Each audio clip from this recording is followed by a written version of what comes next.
En un libro titulado Encontrando a Dios a través de la predicación expositiva, lamentablemente no está en español, pero el pastor Brian Payne comparte una historia personal que me resultó muy reveladora con respecto al tema de la predicación. Él dice que cuando llevaba año y medio sirviendo como pastor en la iglesia donde se encuentra actualmente, alrededor de 80 personas se fueron de la iglesia, alegando, entre otras cosas, que sus sermones eran demasiado largos, demasiado doctrinales y demasiado profundos. Solo como una aclaración, los sermones de este hermano duran entre 45 y 50 minutos. Ahora, como ustedes se pueden imaginar, estas críticas fueron devastadoras para este hermano, a la vez que lo llevaron a cuestionarse si debía persistir predicando expositivamente la palabra, sobre todo tomando en cuenta que hay una gran cantidad de personas que visitan las iglesias y que no están entrenadas para escuchar y seguir la argumentación de este tipo de predicación. Durante ese periodo de lucha, de desaliento, este pastor decidió compartir su inquietud con un miembro de su iglesia, al que vamos a llamar Esteban, que lo había invitado a comer. Y una de las cosas que Brian le decía a este hermano era que no importaba cuánto él orara, cuánto se esforzara en estudiar el texto bíblico, cuán bien preparara sus sermones, siempre seguía recibiendo críticas. Esteban lo escuchó atentamente y cuando el pastor terminó de hablar, le dijo muy sabiamente: mantente haciendo lo que estás haciendo. Tú estás exponiendo fielmente el texto bíblico. Y esa es una de las razones por las que nos unimos a tu iglesia, mi esposa y yo. Y entonces le compartió la experiencia que él y su esposa habían vivido al haber tenido que cambiar de iglesias varias veces. Resulta que estos hermanos habían sido miembros de una iglesia en Louisville, Kentucky, donde los mensajes duraban unos 20 minutos y mayormente se enfocaban en tratar de suplir lo que la gente percibía como sus necesidades primarias. 3 pasos para vencer la depresión, 4 pasos para hacerse millonario en un mes, ese tipo de cosas. Ellos amaban esta iglesia y amaban la predicación, pero por causa de su trabajo tuvieron que mudarse a la ciudad de Seattle, donde comenzaron a asistir a la única iglesia evangélica conservadora que le quedaba cerca de su casa. Cuando asistieron el primer domingo, les encantó la iglesia, los programas, la gente, excepto por una cosa: la predicación del pastor. El sermón duró casi 60 minutos y fue tan profundo que muchas cosas que él dijo les pasó por encima de sus cabezas. Ellos pensaron que seguramente era algo anormal que había sucedido ese día, así que decidieron regresar el domingo siguiente, pero sucedió lo mismo otra vez: 60 minutos de predicación y una predicación bien profunda. Así que Esteban decidió reunirse con el pastor para expresarle su inquietud y le dijo francamente que ellos disfrutaban mucho de la iglesia excepto por sus sermones. Fue bien franco. El pastor les respondió con una especie de reto. Le pidió a Esteban que continuara asistiendo con su esposa por 6 meses y que volvieran a hablar otra vez después de ese tiempo. Su argumento fue que al exponerse a ese tipo de predicación durante 6 meses, era muy probable que la palabra produjera tal efecto en sus vidas que tanto él como su esposa iban a ser capaces de procesar y dirigir y digerir sus sermones. Y Esteban le dice ahora a Brian Payne, y eso fue precisamente lo que sucedió. Después de un periodo de 6 meses, nuestro apetito por la palabra de Dios comenzó a crecer a pasos agigantados. Al final de ese tiempo, no solo estábamos procesando sus sermones, sino que estábamos hambrientos de más. Nos estábamos deleitando en los mensajes de este pastor. Pero la historia no termina allí. 5 años después de haber estado en Seattle, la empresa volvió a mover a Esteban hacia Louisville, Kentucky.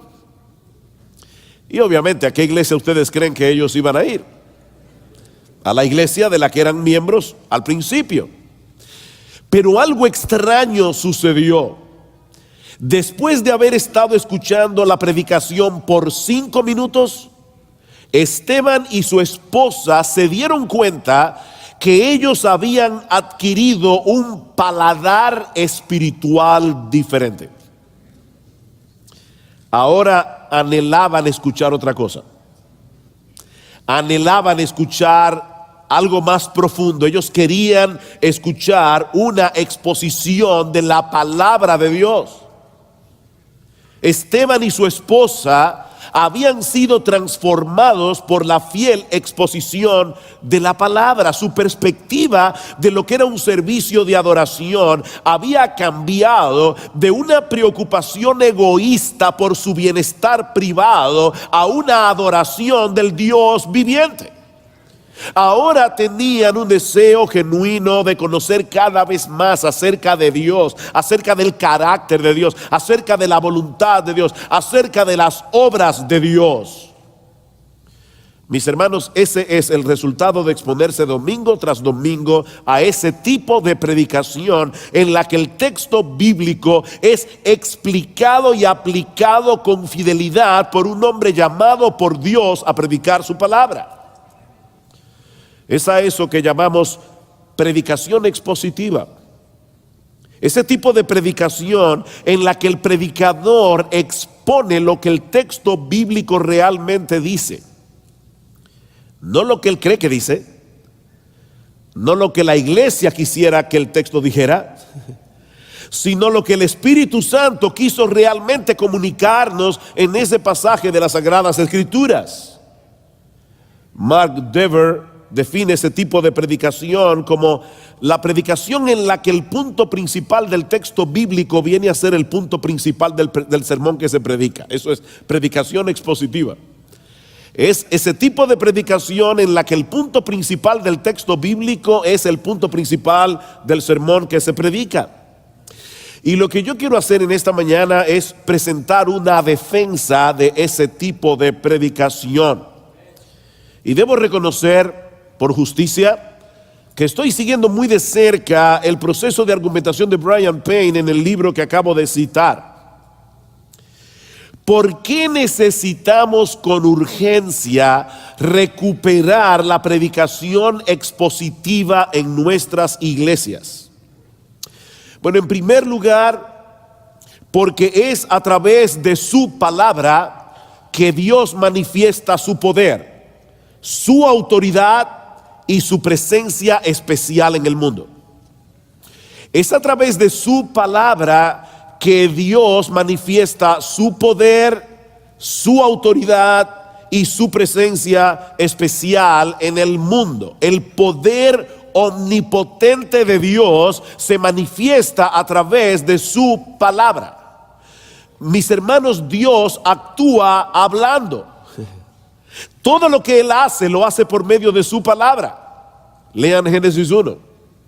En el principio, Dios dijo, sea la luz. ¿Y qué pasó? Fue la luz. Así de simple.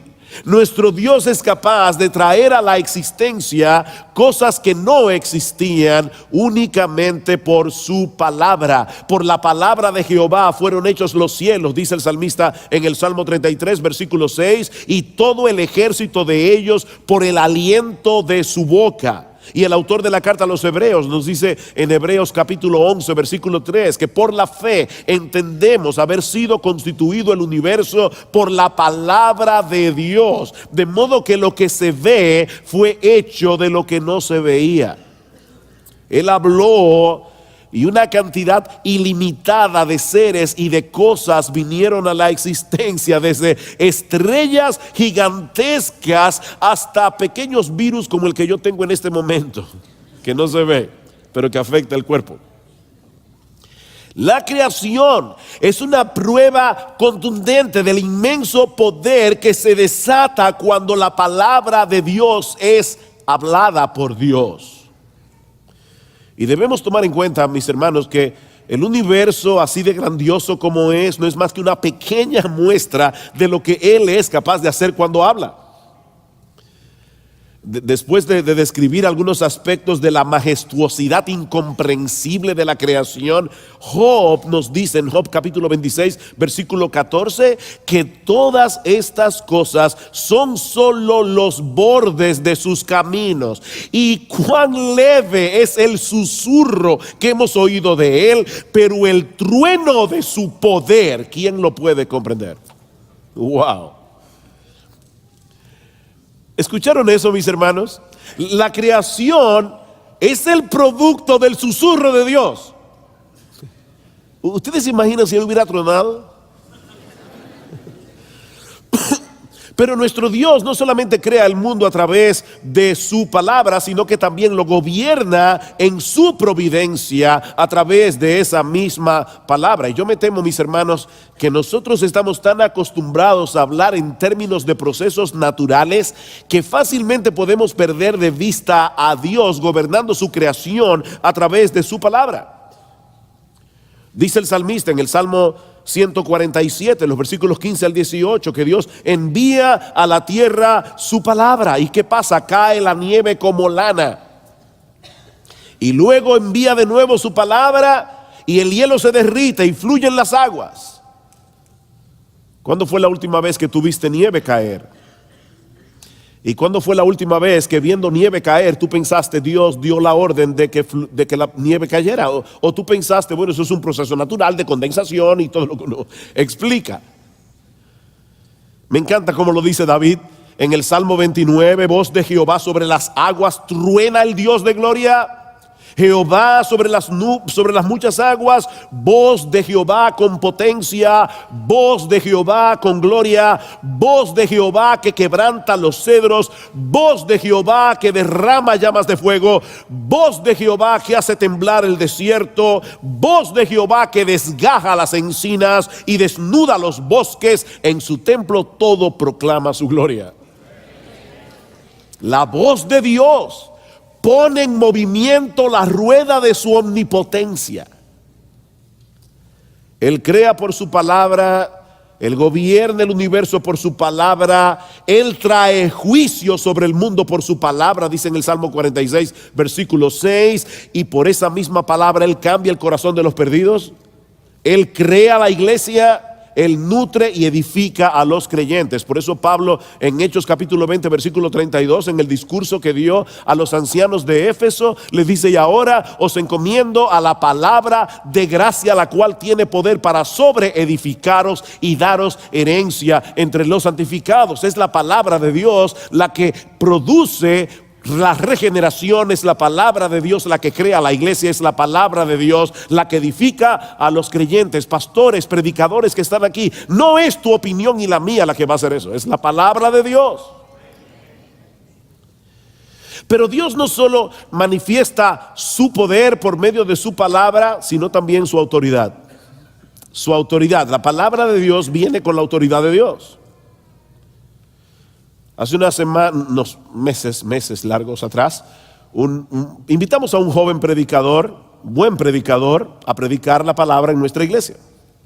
Pero él estaba un poco nervioso. Era de las pocas veces que había salido de su iglesia local a predicar en una iglesia diferente en otro país.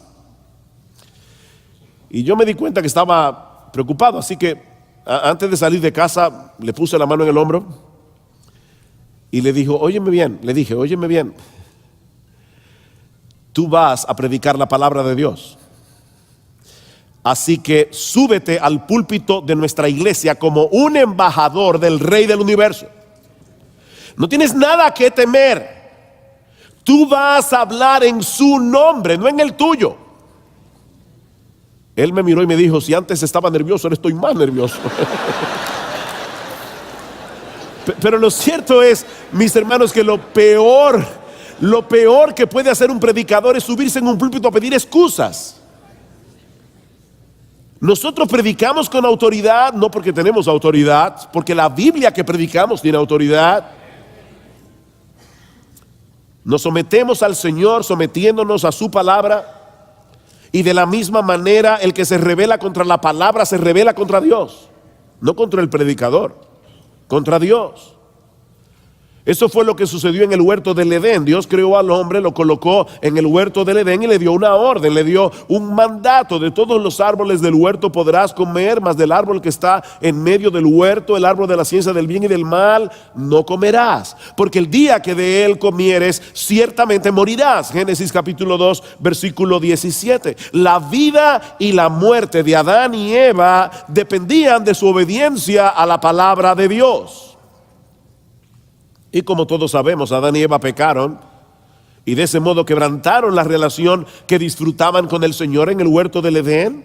Y a partir de ese momento su única esperanza era que Dios cumpliera la promesa de su palabra en Génesis capítulo 3 versículo 15, que Él enviaría un Salvador nacido de mujer, que luego resultó que ese Salvador no sería otro que su palabra encarnada.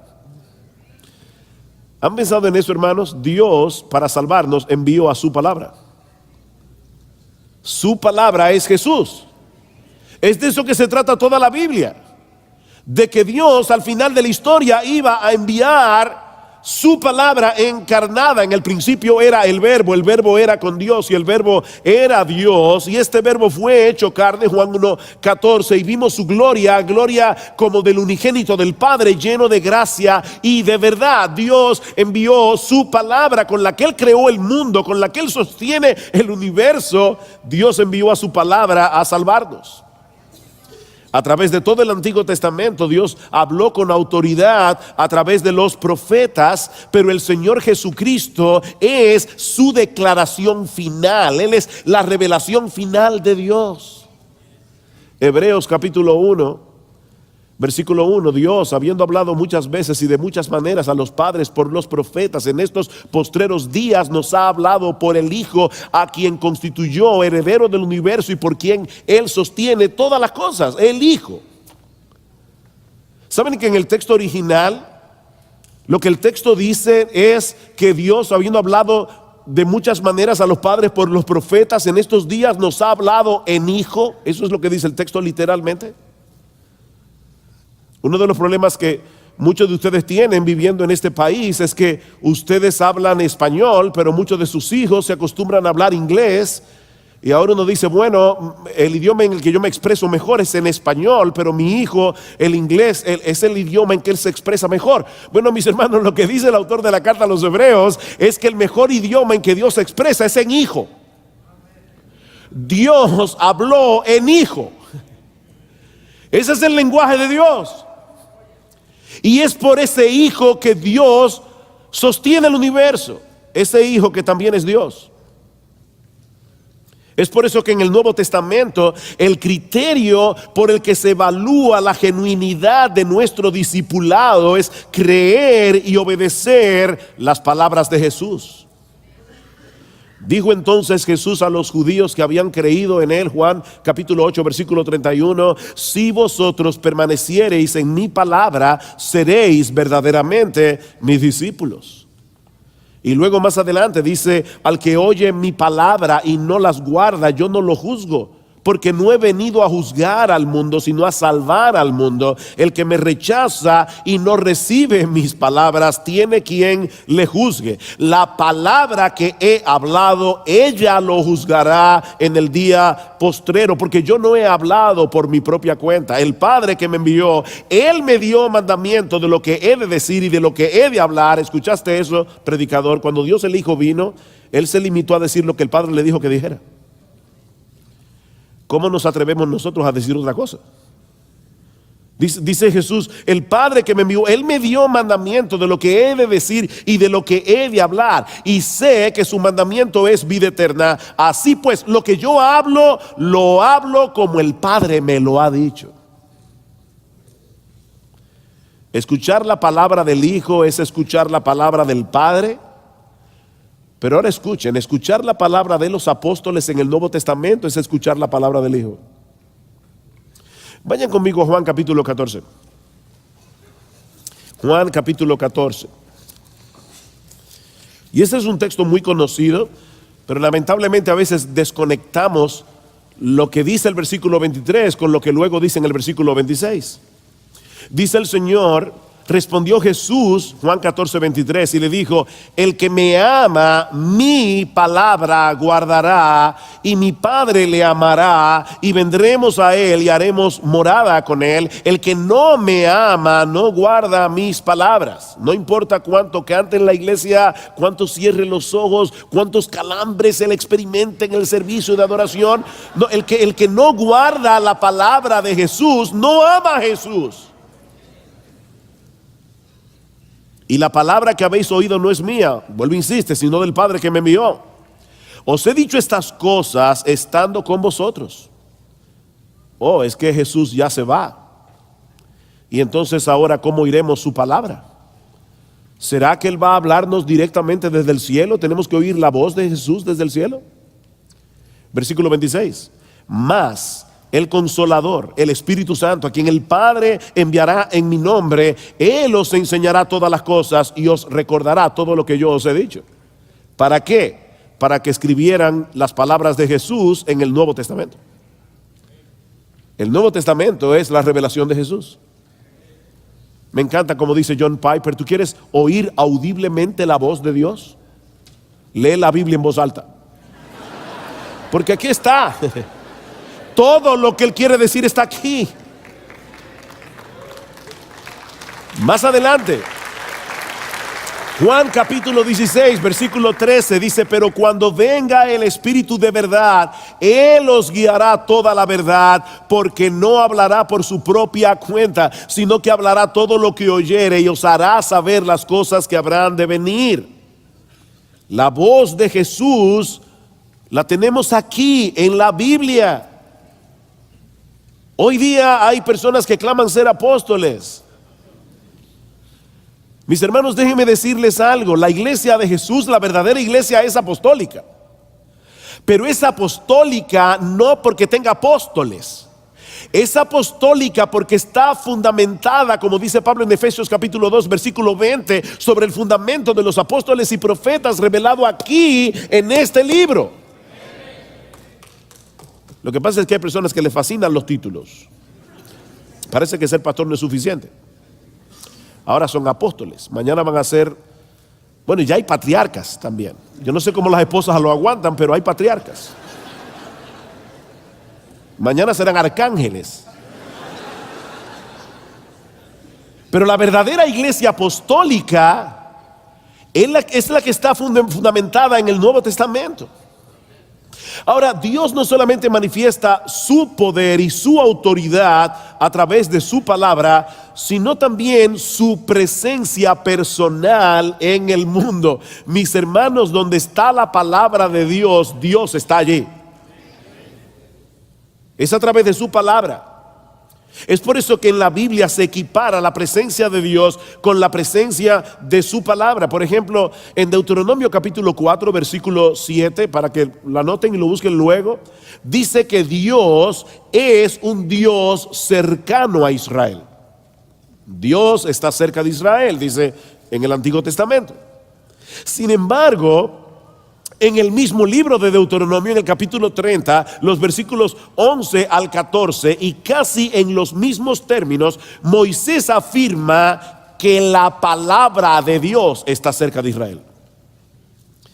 Dios está cerca de Israel porque la palabra de Dios está cerca de Israel. Ahora, ¿saben qué es lo más glorioso, lo más fantástico de esto? Que más adelante el apóstol Pablo en Romanos capítulo 10, versículos 6 al 8, cita ese pasaje de Deuteronomio capítulo 30 para decir que Jesús está cerca de la iglesia. Wow. Dios está cerca, la palabra está cerca, Jesús está cerca. Mis hermanos, Dios está presente donde está su palabra. Podemos hacer mil cosas en nuestro servicio de adoración tratando de que las personas tengan una experiencia personal con Dios. Pero si la palabra de Dios no se encuentra en ese lugar, tampoco Dios está allí. tampoco Dios está. Hay un texto muy conocido, Hebreos capítulo 4, versículo 12. La palabra de Dios es viva y eficaz y más cortante que toda espada de dos filos, que penetra hasta los tuétanos y dice, discierne los pensamientos y las intenciones del corazón. Muchas veces nosotros citamos ese texto desconectado de su contexto, porque ustedes siguen leyendo ese capítulo de Hebreos, van a ver que inmediatamente después en el versículo 13 dice, porque todas las cosas están desnudas y abiertas a los ojos de aquel a quien tenemos que dar cuenta. Entonces, por fin, ¿quién es el que discierne los pensamientos y las intenciones del corazón? ¿Dios o la palabra? Sí. Dios a través de su palabra. Dios a través de su palabra. Es tal la identificación de Dios con su palabra que la Biblia se presenta a sí misma como poseyendo los atributos mismos de Dios. La Biblia, la palabra de Dios, tiene los mismos atributos de Dios. La palabra de Dios es justa, Salmo 119, 7. La palabra de Dios es fiel, Salmo 119, 140. La palabra de Dios es verdad, Salmo 119, 142. La palabra de Dios es eterna, Salmo 119, versículo 89. La palabra de Dios es omnipotente, Isaías 55, 11. La palabra de Dios es perfecta, Salmo 19, 7. La palabra de Dios es santa, 2 Timoteo capítulo 3, versículo 15. Desde la niñez has sabido las sagradas escrituras. La palabra de Dios tiene los mismos atributos de Dios, porque es la palabra de Dios.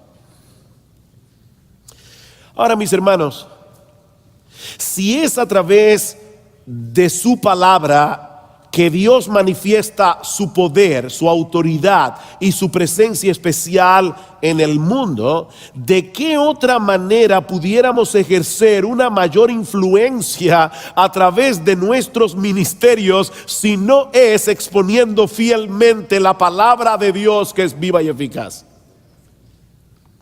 ¿Cómo podremos tener mayor influencia?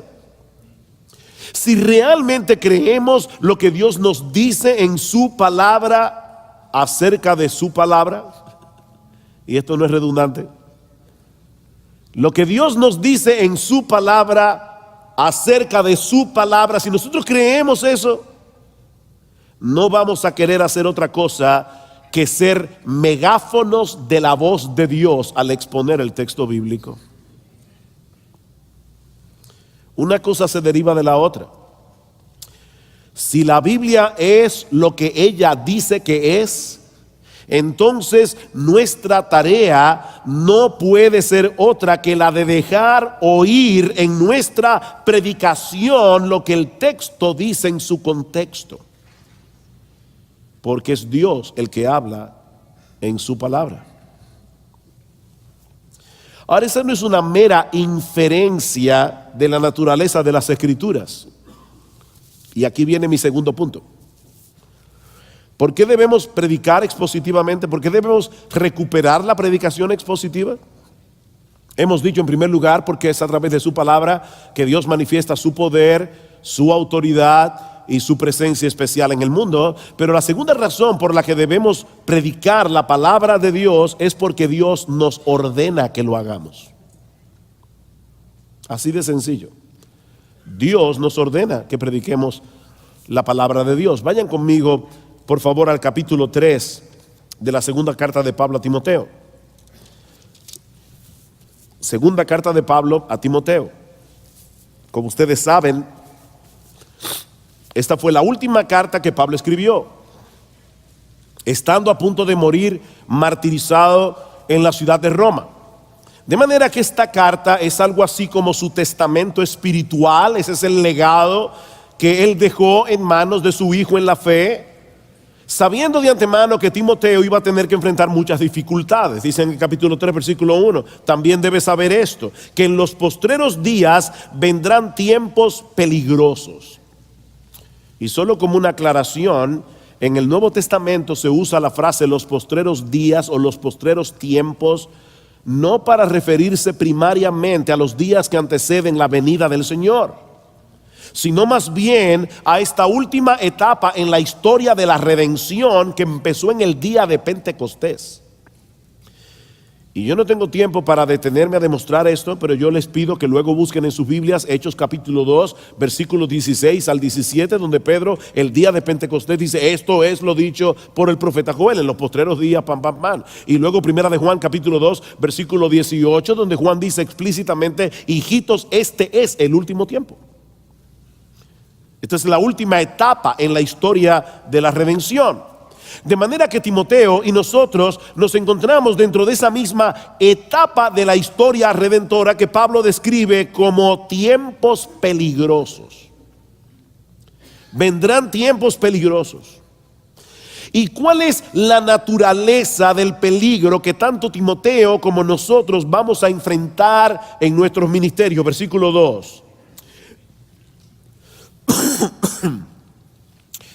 Porque habrá hombres amadores de sí mismos, avaros, vanagloriosos, soberbios, blasfemos, desobedientes a los padres, ingratos, impíos, sin afecto natural, implacables, calumniadores, intemperantes, crueles, aborrecedores de lo bueno, traidores, impetuosos, infatuados, amadores de los deleites más que de Dios.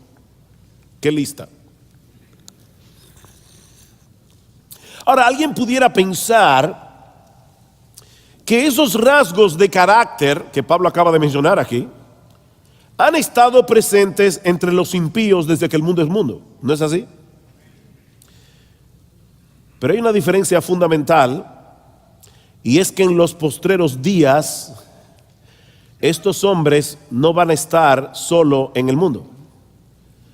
Lo que hace peligroso estos postreros tiempos es que esos hombres van a estar en la iglesia.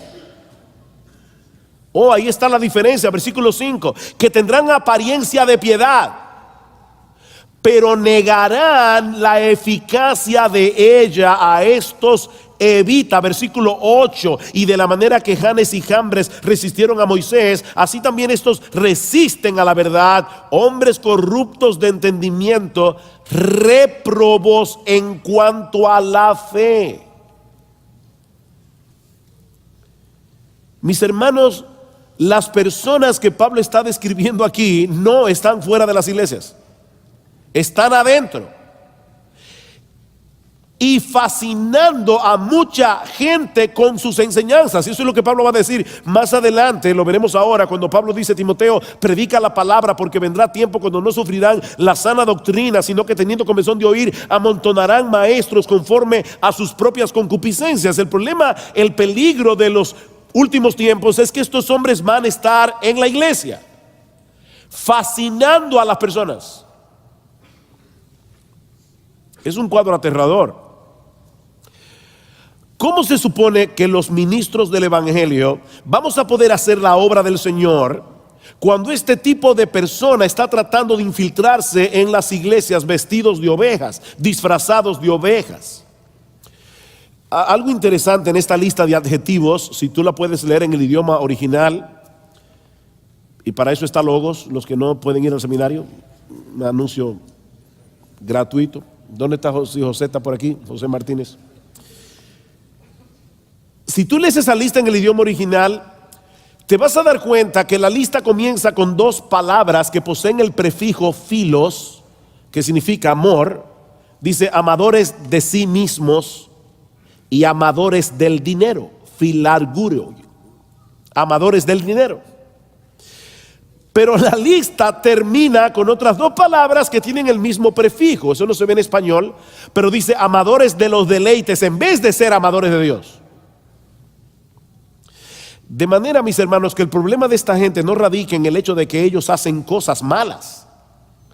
Se trata de algo más profundo. Su corazón está tan dañados que sus corazones están tan dañados que ellos aman lo que no deben amar y ellos aborrecen lo que no deben aborrecer. Es de esa fuente corrupta que brota todo lo demás. Y de hecho, de paso, ¿saben por qué mucha gente prefiere seguir las enseñanzas de hombres como estos en vez de seguir las enseñanzas de los predicadores fieles de la palabra de Dios? Porque sus corazones están tan dañados como el corazón de sus maestros.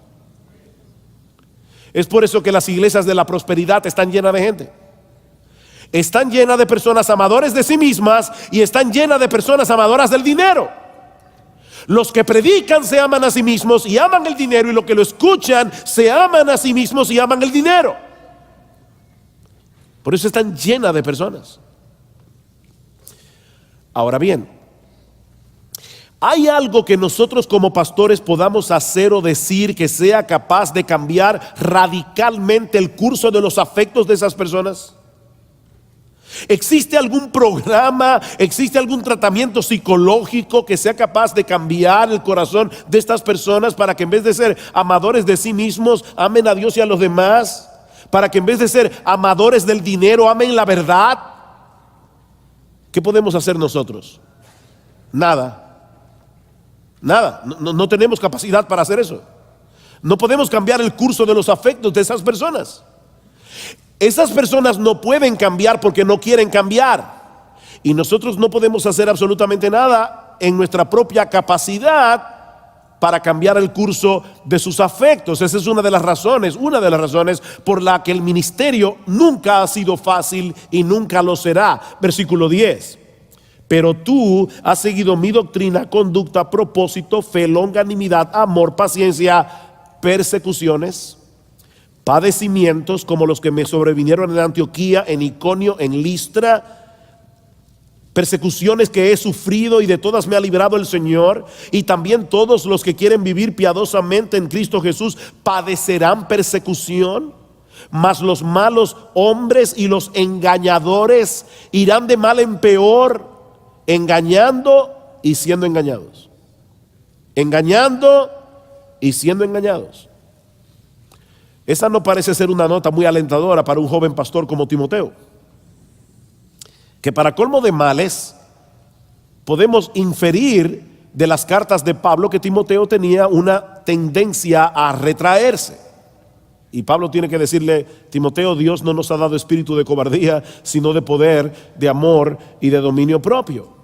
Mis hermanos, ¿qué consejo podemos darle a Timoteo ante la realidad de los problemas y dificultades que él va a tener que enfrentar en un mundo tan dañado como ese? ¿Qué consejo podemos darle a un joven pastor aquí?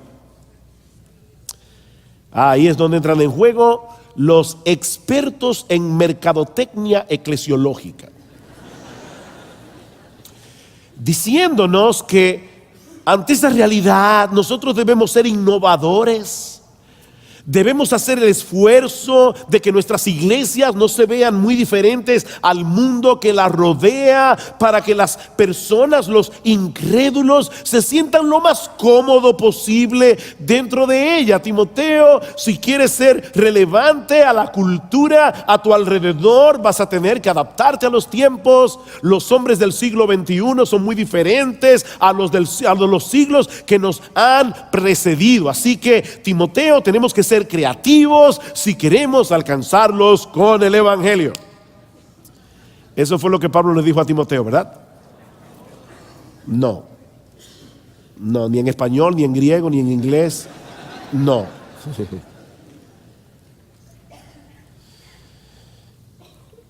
Alguien dijo muy sabiamente, la forma, lo voy a decir tranquilo, yo a veces soy enfático, lo voy a decir tranquilo para que caiga así.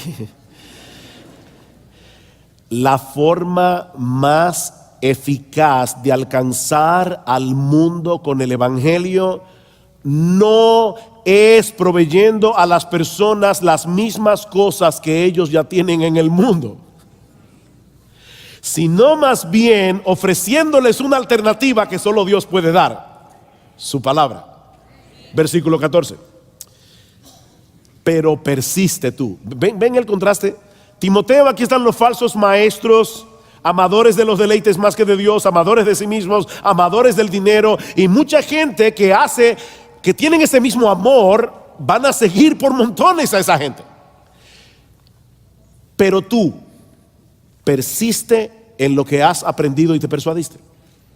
Sí, Timoteo, yo sé que la iglesia de la esquina está repleta de personas y la tuya parece que no crece, yo lo sé, pero Persiste tú en lo que has aprendido y te persuadiste, sabiendo de quién has aprendido. Loida y Eunice, la madre y la abuela de Timoteo, eran mujeres piadosas que habían seguido la tradición de Israel de enseñar a la próxima generación la palabra de Dios. Me encantó en una entrevista que le hicieron a John Piper, que le preguntaron: ¿por qué tú crees que la Biblia es la palabra de Dios? Y él dijo: la primera razón es porque mi mamá me lo dijo.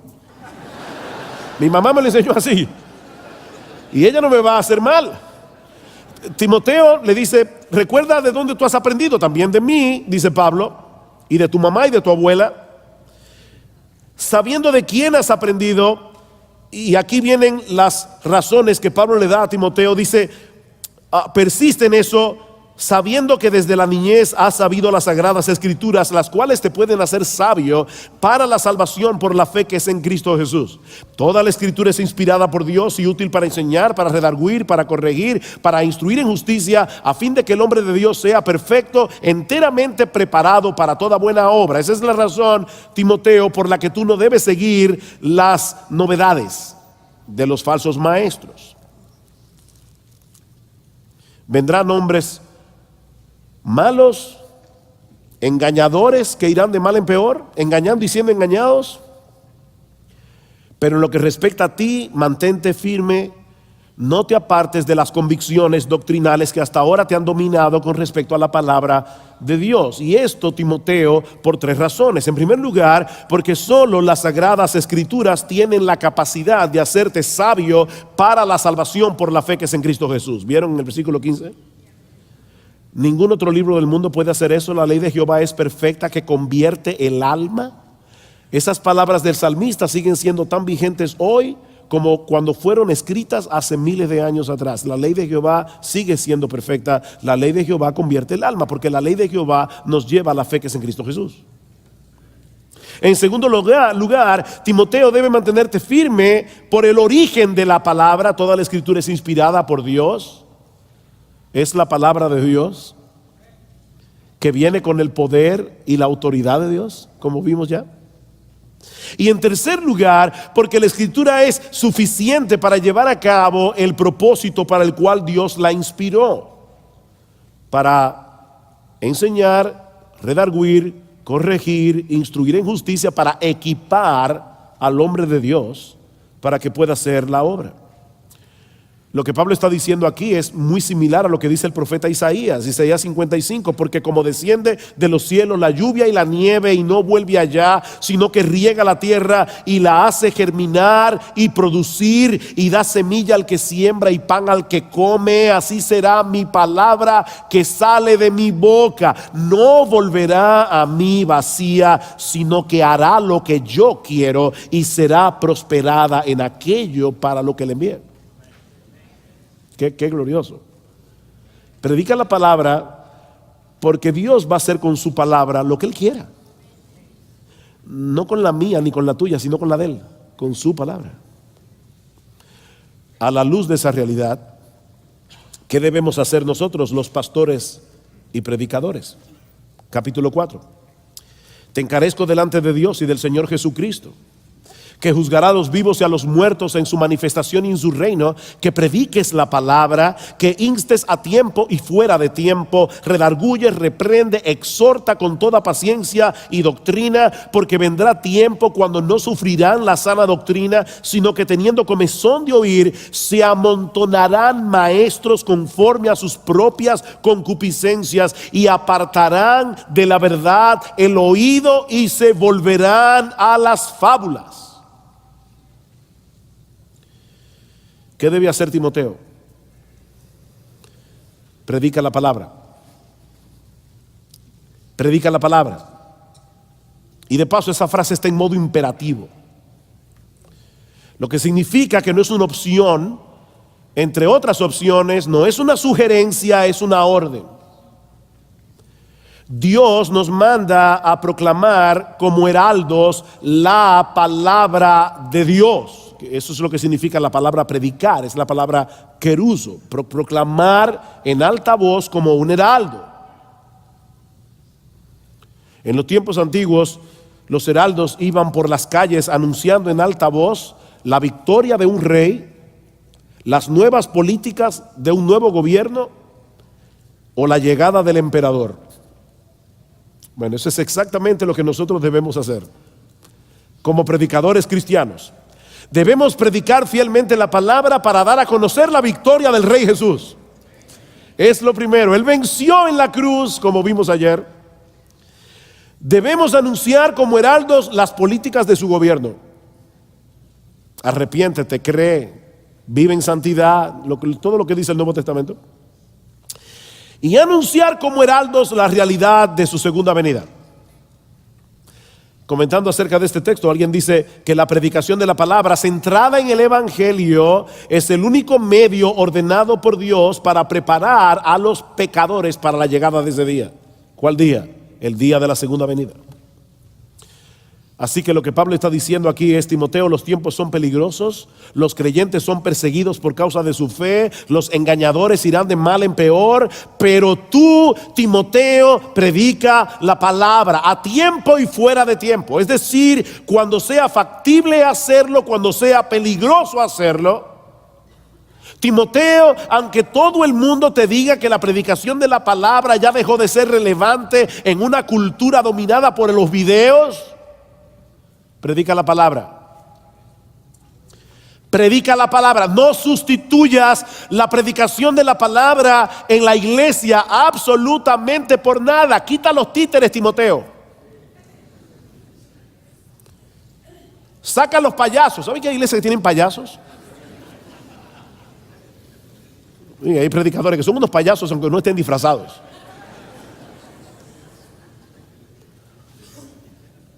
Una vez oí a un siervo de Dios diciendo: no se puede ser profeta y payaso al mismo tiempo.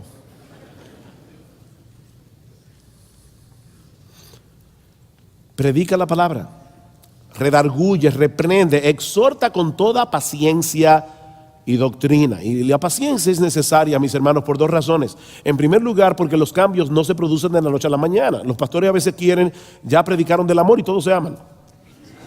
Ya predicaron del chisme, nadie chismea. No, eso no funciona así. No funciona así. Los cambios no se producen de la noche a la mañana. Pero la segunda razón por la que Pablo nos dice que debemos tener paciencia es por lo que dice en el versículo 3. Dice: porque vendrán tiempo cuando no sufrirán la sana doctrina. Por eso debemos tener paciencia.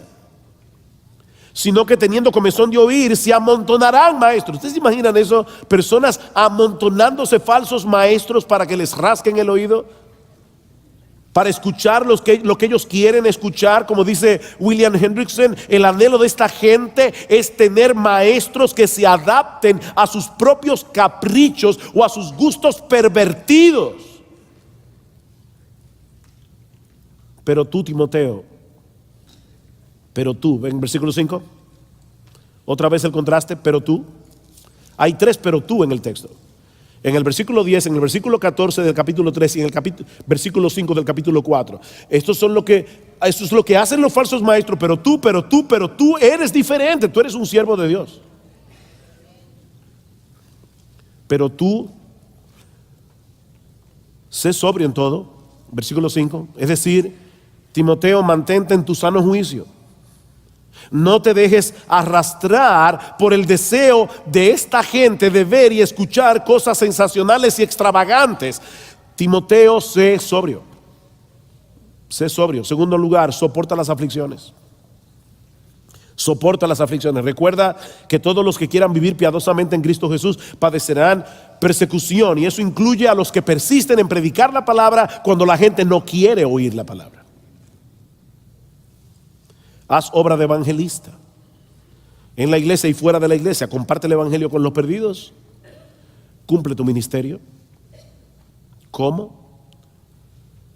Entre otras cosas, procurando con diligencia presentarse delante de Dios aprobado como un obrero que no tiene de qué avergonzarse, que traza bien la palabra de verdad. Y en segundo lugar, predicando la palabra. Cumple tu ministerio. Mis hermanos, ¿cuáles son los argumentos que hemos usado hoy aquí para defender el por qué las iglesias deben recuperar la predicación expositiva? En primer lugar, porque es a través de su palabra que Dios manifiesta su poder, su autoridad y su presencia especial en el mundo. Y en segundo lugar, porque Dios nos ordena que prediquemos su palabra. Si la gente quiere oír, predica la palabra. Si la gente no quiere oír, predica la palabra. Mis hermanos, podemos llenar las iglesias haciendo muchas cosas entretenidas, pero no veremos a un solo pecador pasar de muerte a vida a menos que la palabra de Dios resuene con poder en medio del valle de los huesos secos. Solo la palabra puede hacer eso. Pastor, que estás aquí en esta mañana, si tú quieres la bendición de Dios sobre tu ministerio, entonces predica la palabra a tiempo y fuera de tiempo. Al final de cuentas, lo que el Señor evaluará de tu ministerio en aquel día no es el número de personas que vengan a escucharte cada domingo, no es la cantidad de sermones reproducidos en YouTube. ¿Quién es pues el siervo fiel y prudente al cual puso su Señor sobre su casa para que les dé el alimento a tiempo? Mateo 24, 45, 46. Bienaventurado aquel siervo que cuando su Señor venga le haya haciendo así. ¿Haciendo qué? Dándole a su pueblo el alimento de su palabra a tiempo y fuera de tiempo. Pastor, predica la palabra. Y miembros de las iglesias que están en medio nuestro, oren por sus pastores, oren por sus predicadores, porque la presión es mucha, para que el Señor los mantenga fieles, para que cuando se vayan algunos miembros, como le pasó a Brian Payne, y se vayan a otra iglesia que parece ser más popular y más entretenida, ora por tus pastores para que se mantengan en el púlpito a pesar de todo, predicando la palabra. Hazle saber a tu pastor con amor y con respeto que tú no vienes a la iglesia a que te entretengan con unos cuantos chistes y unas cuantas historias melodramáticas. Tú vienes a ser alimentado de Cristo. Y la única manera en que nosotros podemos ser alimentados de Cristo mismo es escuchando su voz a través de la exposición fiel de su palabra. El Espíritu y la esposa dicen ven, y el que oye diga ven. El Espíritu Santo viene junto a la esposa del Cordero y juntas llaman a los pecadores al arrepentimiento. El que a vosotros oye, a mí me oye, dice Jesús. Si están predicando la palabra. Mis ovejas oyen mi voz y yo las conozco y me siguen. Mis ovejas oyen mi voz. ¿Y cómo nosotros podemos escuchar hoy la voz de nuestro buen pastor? La voz de Jesús. Romanos capítulo 10, versículo 14. ¿Cómo oirán si no hay quien les predique? ¿Cómo oirán? Dice, ¿cómo creerán en aquel de quien no han oído? Y el texto dice literalmente, podemos traducirlo, ¿cómo creerán en aquel a quien no han oído? No podemos creer en Cristo a menos que oigamos a Cristo. Es lo que dice Juan capítulo 10. Pero ¿cómo oímos a Cristo? Versículo 17. La fe viene por el oír, y el oír por la palabra de Dios. ¿Se dieron cuenta? La fe no viene por el oír la palabra de Dios. No, la fe viene por el oír la voz de Jesús. Y el oír la voz de Jesús viene por medio de la exposición de la palabra. Ese es el argumento de Pablo en Romanos 10. Jesús está cerca porque la palabra está cerca. Oh, quiera el Señor levantar más predicadores en América Latina que tengan esa convicción, de manera que la voz de Dios siga resonando en los púlpitos a través de expositores fieles a su palabra, para ver su poder en acción, salvando a pecadores y edificando a las iglesias. Oh, quiere el Señor concedernos cada vez más y más y más ese tipo de pastores, ese tipo de predicadores. Vamos a orar. Padre, te damos gracias, oh Señor, por habernos dado una vez más tu palabra en esta mañana. Qué glorioso, Señor, qué tesoro tenemos al tener tu palabra. Ayúdanos a ser hombres fieles, proclamando tu palabra. Ayuda a los miembros de las iglesias a ser oidores fieles, no deseando escuchar ninguna otra cosa que no sea tu palabra. Oh, que Cristo sea exaltado en las iglesias que predican tu palabra. Alabamos y bendecimos tu nombre, Señor. Y gracias de nuevo por haber traído a tantos preciosos hermanos y hermanas de otros lugares para congregarse aquí este fin de semana. Oh Señor, obra en el corazón de cada uno de ellos por medio de tu palabra. Alienta a pastores que pueden estar desanimados hoy aquí. Aliéntalos a predicar tu palabra. Dale convicción a aquellos que no tienen esa convicción. Oh Padre, multiplica las iglesias sanas en Estados Unidos, en toda América Latina, para la gloria de tu santo y bendito nombre y del Cordero que fue inmolado pero que resucitó, a quien damos toda gloria, toda honra, todo honor,